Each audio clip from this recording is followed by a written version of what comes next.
tawagan. So dapat talaga piece by piece talaga yung pag-slice na itong mga parts. Piece by piece. Like small amount, like ganito. Para kita talaga yung consistency niya. Ayan o. Tayo rin dito. Diba?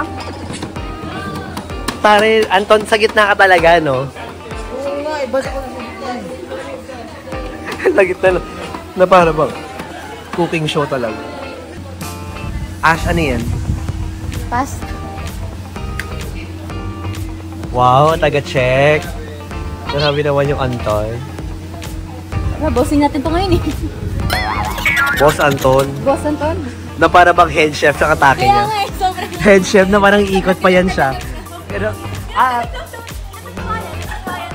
alam mo, yung kunyari snap-snap siya, no? Na hindi ako wakas. Oh, yeah. So, cook na ba ang